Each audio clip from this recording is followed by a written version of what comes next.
susunod na programa ay rated PG. Ito ay nangangailangan ng patnubay at gabay ng magulang para sa mga batang manonood. Hindi akalain ni Moira na kalbaryo pala ang sasalubong sa kanya sa paglabas niya ng kulungan sapagkat maghihiganti si Doc Carlos sa ginawa nilang pagdamay sa kanya. Si Doc Carlos ang naisip ni Moira na gawing mastermind sa krimen dahil ang akala nito hindi na magpapakita si Doc Carlos sa kanila ni Zoe dahil nagtatago ito sa batas. Kaya nang malaman ni Doc Carlos na nagdiwang si Moira sa bar kasama ang kaibigan nito, sinundan niya ang dalawa para gawin ang masamang plano niya kay Moira. Nagulat rin si Doc Carlos nang makita niya si Giselle sa bar na inaasar si Moira at narinig niya ang sinabi ni Giselle na hindi siya naniniwala na siya ang totoong mastermind.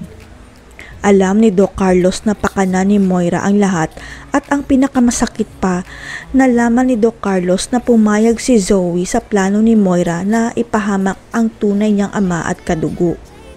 Sa paghihiganti ni Doc Carlos kay Moira, hindi niya akalain na susundan siya ni Giselle at gusto nito makipag-usap dahil hindi siya naniniwala sa bagong statement ni Dax. Sa isip ni Doc Carlos, ito na ang pagkakataon niya para malinis ang pangalan niya at bumaba ang sentensya niya sakaling pumayag siya na maging star witness sa kaso. Kaya hindi na nagpaligoy-ligoy pa si Doc Carlos at nagpakita siya kay Giselle at sinabi nitong handa siyang sabihin ang totoo kung sino ang nagkidnap at pumatay kay Sir Pepe. Para maniwala si Doc RJ at Giselle kay Doc Carlos, may naitago palang ebidensya si Carlos na magpapatunay na si Moira ang mastermind at si Zoe ang tumula kay Sir Pepe. Walang kamalay-malay si Moira at Zoe na nire-record pala ni Doc Carlos ang usapan nila dahil sa isip ni Carlos mabuti nang may alas siya sakaling magkabukingan na. Kaya ibibigay ni Doc Carlos ang hawak niyang ebidensya sa cellphone niya at maririnig ni Giselle at Doc RJ na magkasabwat pala ang mag-ina sa pagkidnap at pagpatay sa papa nila. Sasabihin na rin kaya ni Doc Carlos kay Giselle na siya ang tunay na ama ni Zoe?